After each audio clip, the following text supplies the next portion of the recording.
Nah, kalau tips belajar untuk teman-teman gimana? Sama juga, yang pertama pokoknya kenali diri kamu terlebih dahulu, kenali diri. Kelebihannya di mana, kelemahannya di mana. Kelebihan-kelemahan ini tentunya kalau kita lagi ngomongin, eee, persiapan SKD ya yang terkait SKD ya.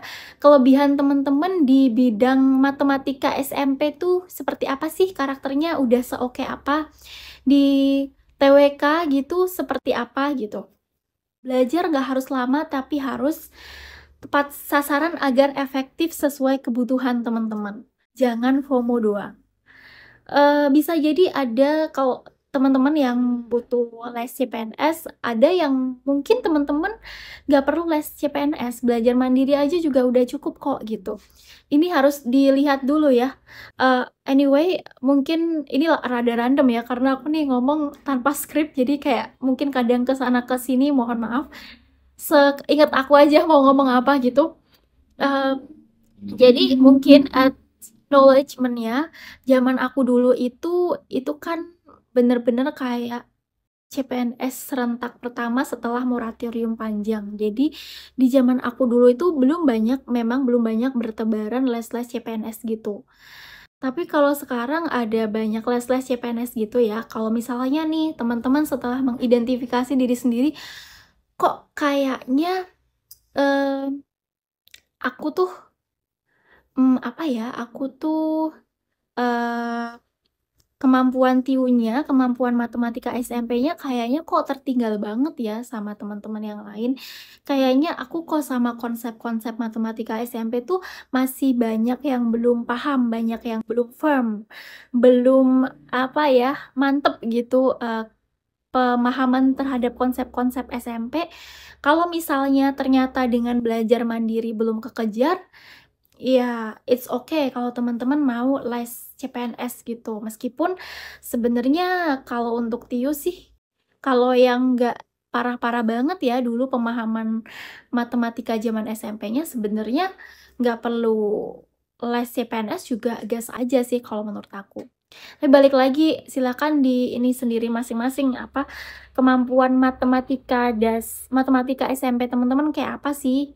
Kalau yang ujiannya itu kayak udah dapet ujian nasionalnya dulu dapet 100 sih, kalau menurut aku gas aja, belajar mandiri aja, nggak perlu pakai les-les segala gitu. Kecuali teman-teman tuh yang bener-bener parah banget gitu, yang parahnya tuh parah banget banget mungkin butuh les. Tapi kalau yang nggak parah-parah banget, TIU itu masih gampang sih menurut aku ya, buat dipelajarin sendiri karena itu cuma matematika dasar SMP gitu, nggak yang sampai SMA yang nggak yang sampai integral-integral gitu kok, gitu.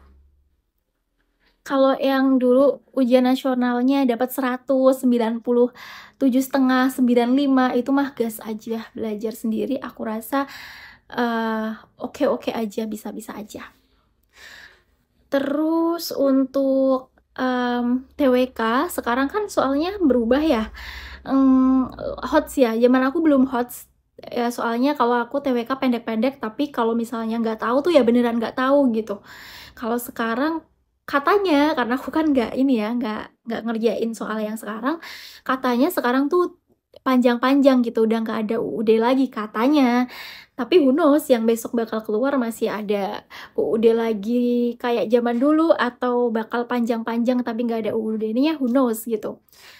Eee, yang jelas kalau untuk TWK ini masih bisa diterapin untuk zaman aku dulu maupun sekarang. Kalau aku dulu beli buku yang tebel-tebel itu, buku yang persiapan CPNS yang banyak ada di Gramet atau di toko buku lainnya, aku dulu beli di mana ya? Karena di kabupaten aku tuh nggak ada Gramet ya bahkan, jadi aku beli di apa ya dulu, kayak di pameran buku gitulah. Karena aku bahkan nggak bisa ngakses Gramet dulu, nggak ada Gramet di kabupaten aku, sedih. Gitu, jadi, teman-teman aku rekomendasiin sih kalau untuk buku CPNS yang tebel-tebel itu, teman-teman bisa beli. Karena untuk TWK gitu-gitu, biar apa ya, ada pegangannya lah. Meskipun aku udah belajar sebuku, udah aku hafalin juga tetap aja banyak pertanyaan yang nggak bisa aku jawab, tapi itu lumayan ya buat pegangan daripada nggak ada pegangan sama sekali. Terus kalau untuk TIU gampang banget pakai buku yang tebel-tebel itu karena udah ini ya, materi di situ tuh udah sajikan biasanya berdasarkan memang soal TIU yang bakal keluar gitu. Kalau belajar dari buku matematika SMP aja itu kan kayak banyak banget ya materinya gitu. Kalau itu tuh udah kayak lebih disarikan lagi yang biasanya kira-kira bakal muncul tuh apa gitu. Menurut aku kalau untuk TIU, kalau temen-temen tuh matematika SMP-nya tuh nggak jelek-jelek banget, itu nggak perlu sampai les, cukup temen-temen beli buku aja tuh yang tebel-tebel, apapun judulnya ya, aku nggak ada rekomendasi gitu judul yang paling oke apa, dikira-kira aja gitu lah, gitu. Itu udah cukup banget buat belajar TIU, konsepnya tuh udah ada di situ. Mungkin teman-teman cukup intensitasnya ya kali ya lebih tinggi lagi gitu. Kalau misalnya aku belajar dulu 2 jam untuk TIU, kalau misalnya kemampuan TIU teman-teman sama dengan aku, mungkin kalau sekarang bisalah ditingkatkan intensitasnya jadi 3 kali lipat. Mungkin kalau aku dulu 2 jam, teman-teman bisa 6 jam gitu. Misalnya aku dulu nyobain belajar ngerjain soal itu, ngerjain 10 soal, teman-teman bisa 30 soal untuk sekarang gitu. Karena zaman sekarang sepertinya persaingannya lebih sulit ya, karena udah menjamur les-les CPNS gitu. Kalau aku lihat ya, kalau zaman aku tuh kayak hampir gak ada les-les CPNS gitu. Jadi sekarang karena mungkin saingan teman-teman itu les CPNS, jadi kalau teman-teman belajar mandiri, mungkin ya kalau teman-teman punya kemampuan yang sama dengan aku, kalau dulu aku belajar 10 soal, teman-teman 30 soal. Kalau aku dulu belajar 100 soal, teman-teman belajar 300 soal gitu. Jadi biar lebih cepet ngerjain TIU-nya gitu. Kalau untuk TWK sama, di buku itu kalau TWK bakal bantu banget sih, walaupun nggak semua kalau kamu baca semua buku itu terus udah hafal semuanya di kepala, belum tentu juga teman-teman bisa 100% jawab soal TWK, tapi itu bakal ini banget lah, bantu banget lah daripada nggak ada pegangan sama sekali.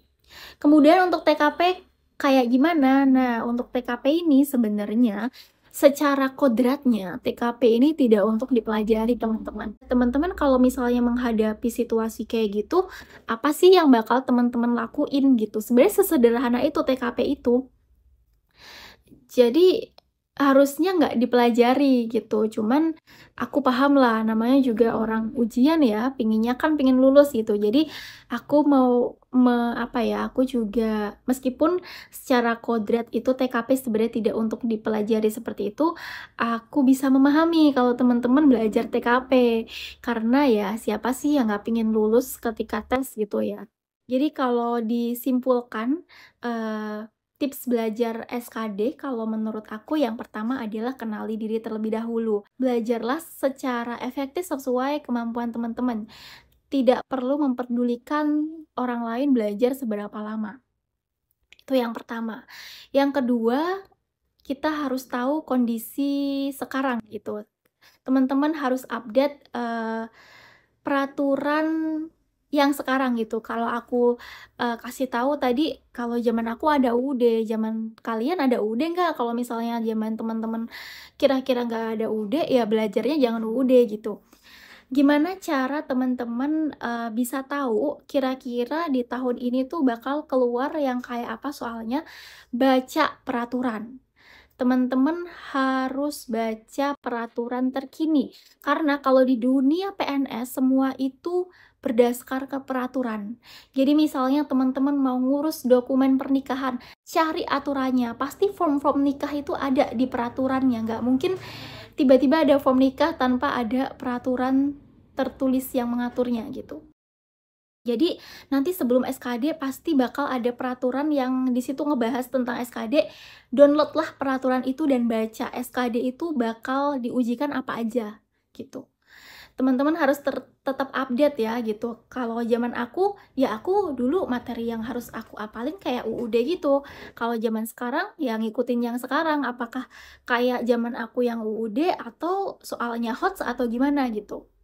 Jadi aku ulang lagi, yang pertama kenali diri, yang kedua download peraturan atau pengumuman dan baca baik-baik dengan detail. Yang ketiga, karena ini akan membantu teman-teman untuk tetap terupdate dengan soal yang bakal keluar di tahun ini tuh kira-kira yang soal bagaimana sih gitu. Kemudian yang ketiga, harus dikali lipatkan gitu intensitas belajar teman-teman, karena teman-teman harus sadar diri juga nih dengan situasi yang sekarang. Kalau zaman aku dulu belum banyak tuh menjamur kayak les-lesan CPNS, tapi zaman sekarang kayaknya udah banyak banget les-lesan CPNS.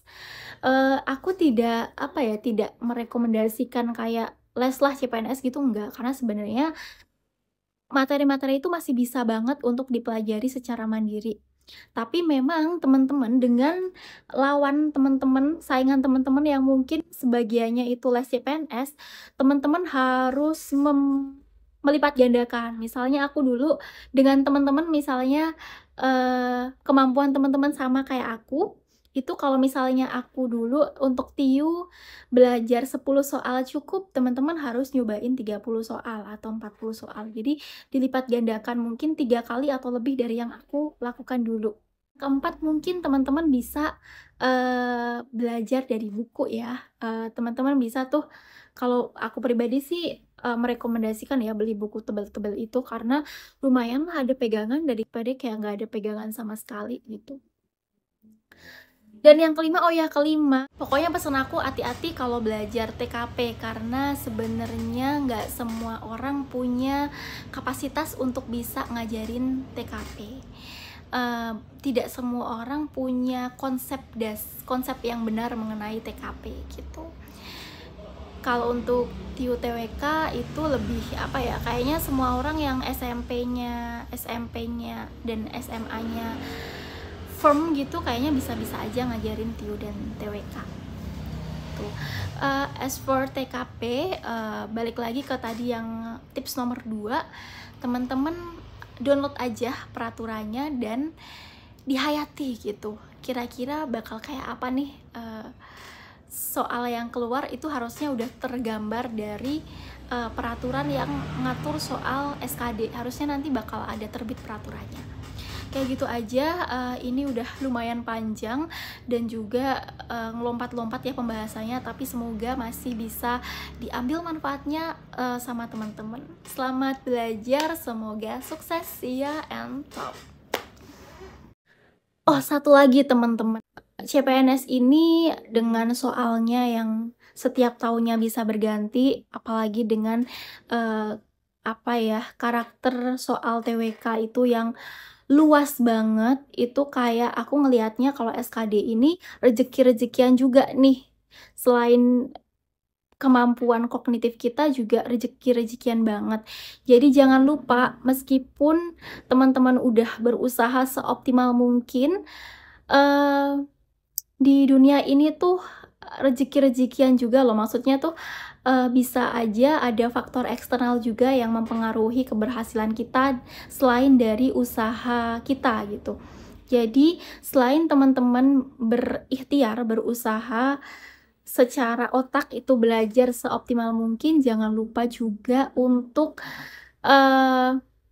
seoptimal mungkin berusaha mendapatkan keridhaan Allah untuk teman-teman bisa diterima jadi PNS atau dapat nilai SKD yang tinggi. Jadi jangan lupa ibadahnya juga, doanya juga, dan apa ya, berusaha untuk mendapatkan rahmat Tuhan agar nilai SKD-nya bisa tinggi.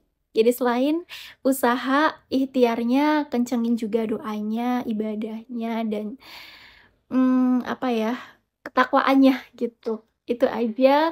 Semoga postingan aku yang ngalor ngidul ini, random banget ya, dari sini ngelompat ke sini ngelompat ke sini, masih bisa diambil manfaatnya buat teman-teman semua. Semoga teman-teman yang ngelihat, video ini, dimudahkan dalam belajar SKD dan dimudahkan dalam mendapatkan nilai SKD yang setinggi-tingginya. Terima kasih banyak buat teman-teman yang udah ngeluangin waktunya buat ngelihat video aku, apalagi yang ngelihat dari awal sampai di titik ini masih ngeliatin, setia ngeliatin, makasih banyak loh udah ngeluangin waktunya.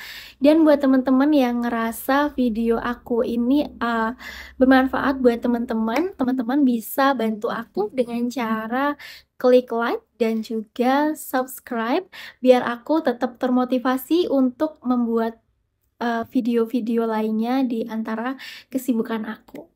Terima kasih atas support-nya dan see you di postingan-postingan lainnya.